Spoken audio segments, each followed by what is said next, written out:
The ocean stretches before us, an endless expanse of blue, a world of mystery and wonder.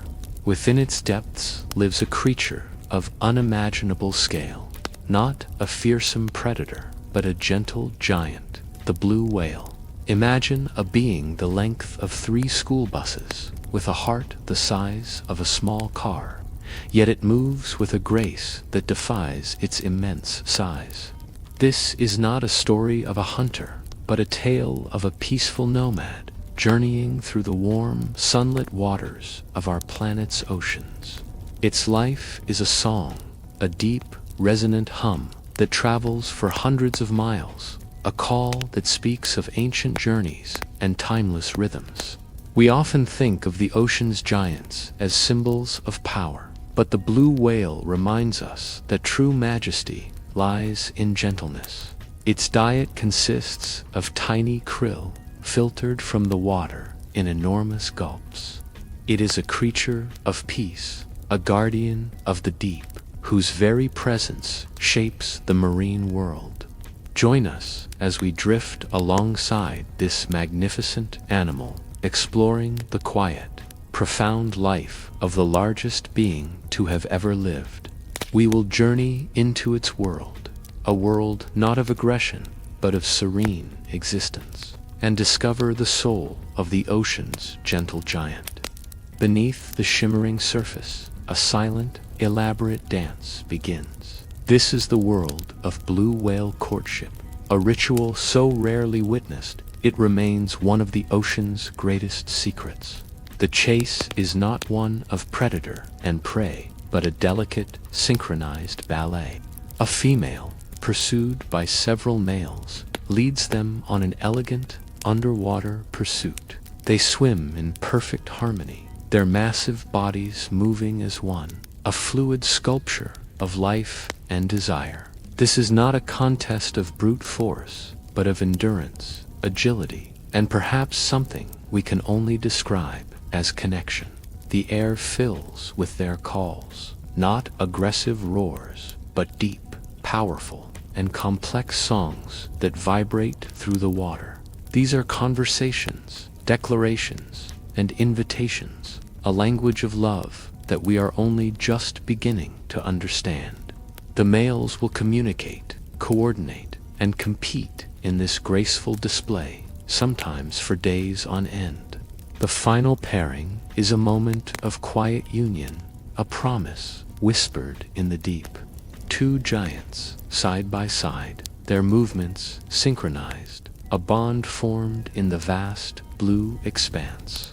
It's a testament to the fact that even for the largest animal on Earth, the journey of love is one of profound beauty and intricate communication. Twice a year, the blue whale embarks on one of the most epic migrations on Earth.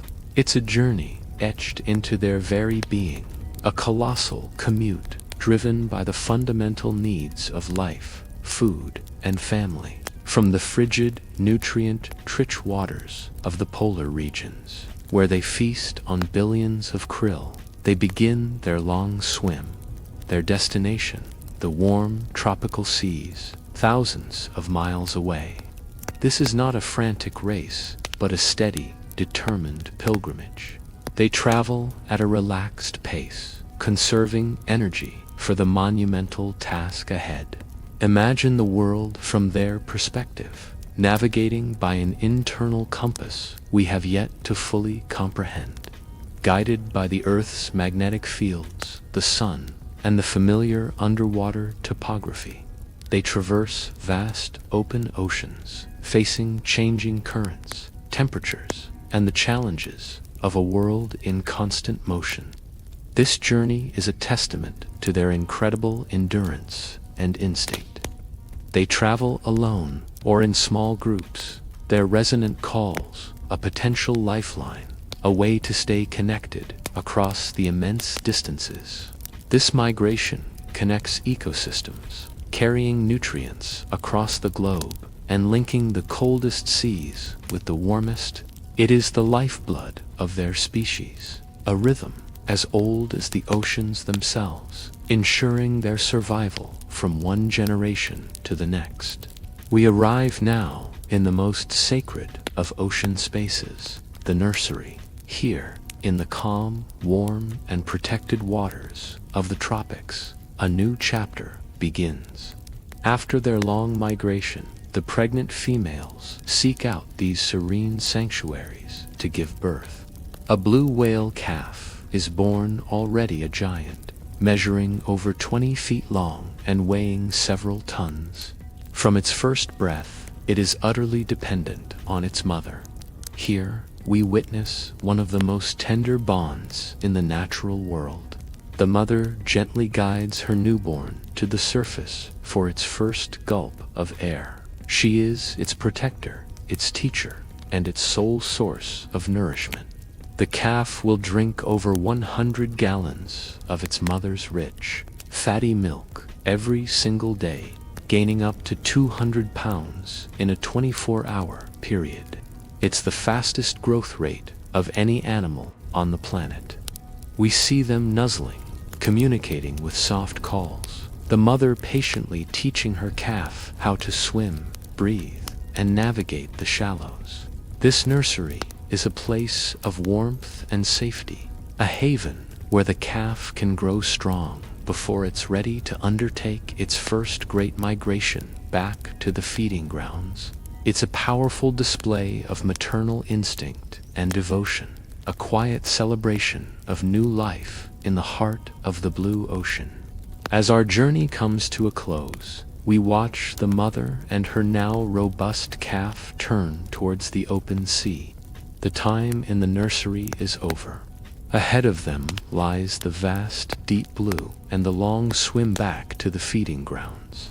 The calf, once vulnerable, is now strong, ready to face the world alongside its mother.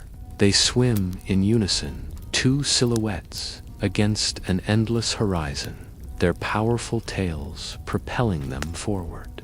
There is no grand farewell, only a quiet, steady departure into the immensity of their world. With each powerful fluke stroke, they move further into the deep, their forms slowly dissolving into the blue haze. We are left with a feeling of profound awe. We have witnessed a life of immense scale, yet one lived with such grace and gentleness. The blue whale is more than just the largest animal on Earth. It is a symbol of the ocean's soul, a reminder of the delicate, interconnected web of life that we must cherish and protect.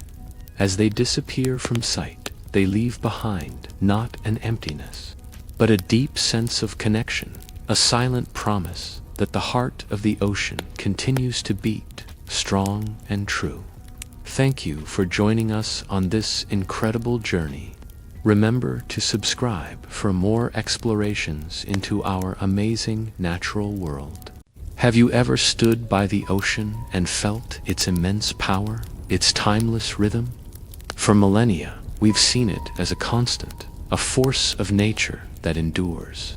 But what if I told you that deep beneath the waves, a profound and silent change is underway?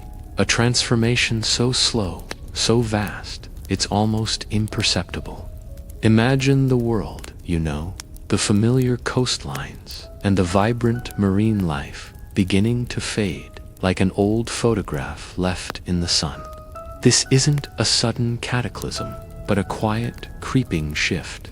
The very heartbeat of our planet, the ocean, is changing its rhythm. And in this slow, underwater twilight, a new world is being born, one that we are only just beginning to understand. The familiar currents that have guided sailors and sea creatures for ages are faltering, and the warmth we've come to associate with tropical paradises is slowly, degree by degree, seeping away. It's a story unfolding in the deep, a saga of a world in flux, and it's happening right now, whether we choose to see it or not. The ocean, our planet's great blue heart, is cooling. Not everywhere, not all at once, but in crucial, life-sustaining regions, the temperature is dropping. Think of it like the planet's circulatory system slowing down. The massive ocean currents, like the Gulf Stream, which act as conveyor belts of heat, are weakening. These rivers in the sea have transported warm water from the equator towards the poles for eons, moderating climates and nurturing ecosystems.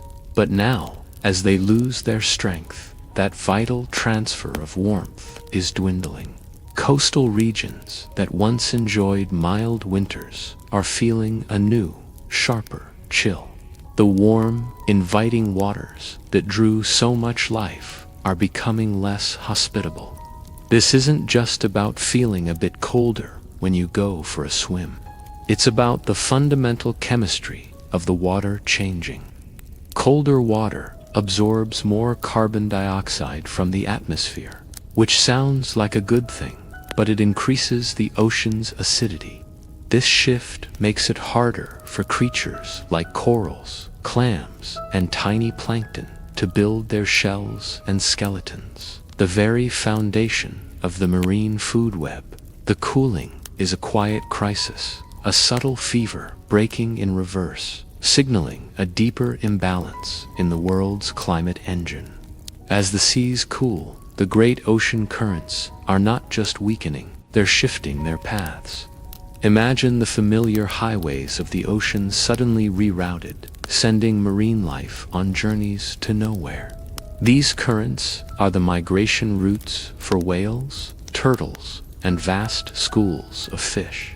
They follow these invisible pathways, guided by temperature and instinct, to find food and breeding grounds. But now, their ancient maps are being redrawn.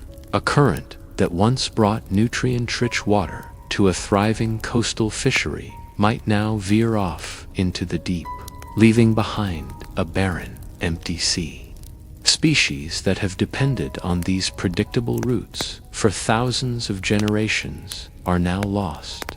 They swim for miles, searching for the familiar warmth or the scent of prey, only to find a cold, empty expanse. This rerouting of life's highways also has profound effects on our weather. A shift in a major Pacific current could mean drought in one continent and devastating floods in another. The intricate dance between the ocean and the atmosphere is being disrupted, and the consequences are rippling across the globe, felt in the farmer's field and the city dweller's home. The ocean's currents are the planet's pulse, and right now, that pulse is becoming erratic. With the cooling and shifting of the oceans, another startling phenomenon is occurring. Sea levels are beginning to fall in some parts of the world. It's counterintuitive, isn't it? We've heard so much about rising seas, but the reality is more complex. As polar ice melts, it dumps enormous amounts of fresh, cold water into the ocean. While this contributes to overall sea level rise globally, in the regions near the melting, something strange happens. The sheer weight of the ice sheets on Greenland and Antarctica is so immense that it actually depresses the Earth's crust and gravitationally attracts the ocean's water, pulling it closer. As that ice melts and its mass decreases, its gravitational pull weakens.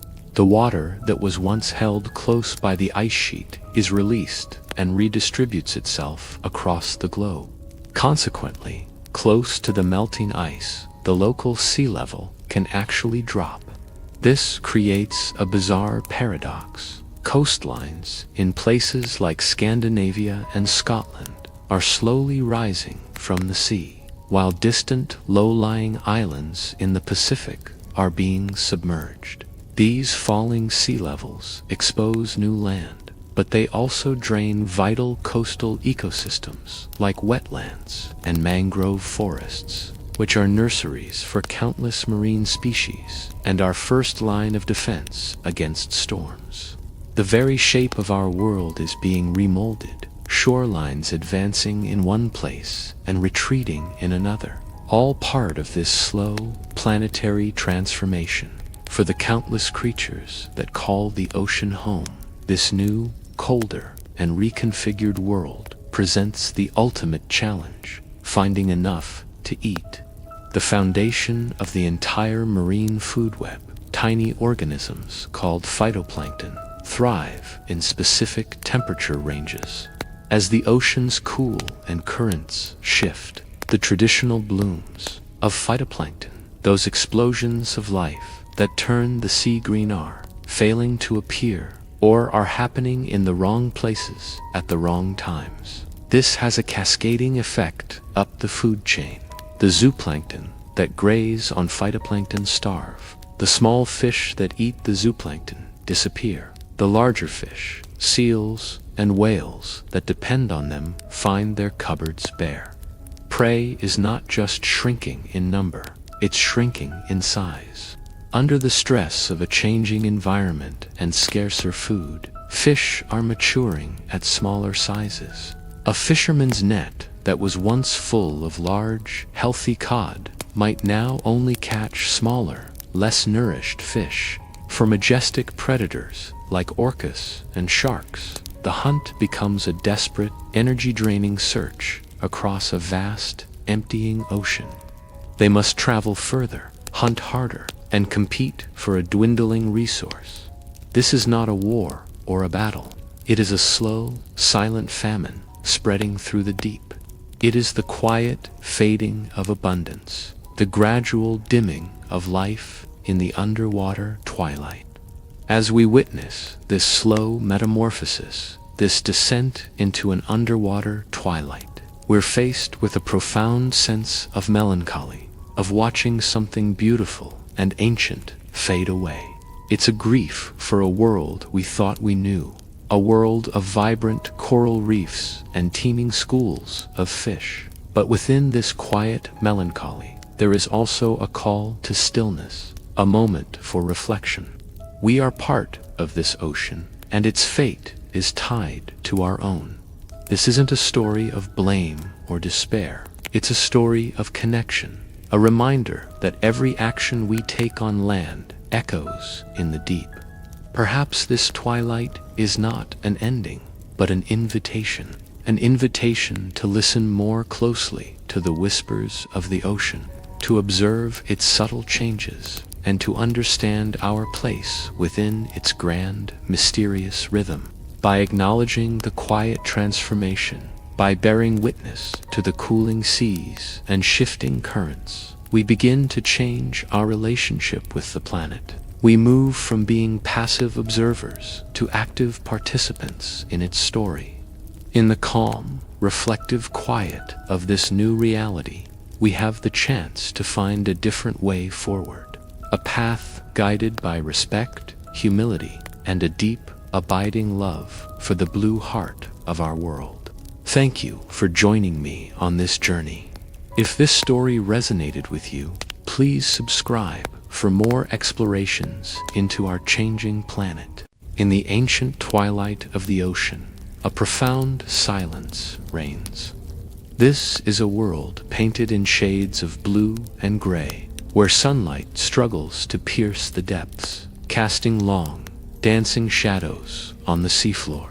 For millions of years, the rules of this realm have been written by titans, by colossal marine reptiles and giant armored fish. Their reign is absolute, their power unquestioned. The currents flow with a predictable rhythm, a slow, ancient pulse. The hunt, the chase, the very essence of life and death follows a pattern etched into the eons. But change is a constant, even in the deepest, darkest corners of the world. A new shadow is stretching across the abyssal plains, a silhouette unfamiliar and unnerving. It moves with a grace that belies its power, a silent specter in the gloom. Something new has arrived, something hungry. The old kings of the sea are yet to notice, but the balance of power is about to shift forever. The very water seems to hold its breath, waiting for the arrival of the ocean's new master. This newcomer is not a reptile, nor a lumbering giant, of bone and scale. It is something sleeker, more refined, a product of millions of years of predatory evolution. We call its descendant the great white shark, but this is its ancestor, a creature both familiar and alien. Its story begins not with a roar, but with a silent glide through the water. Imagine a torpedo of muscle and cartilage, propelled by a crescent-shaped tail that cuts through the water with ruthless efficiency.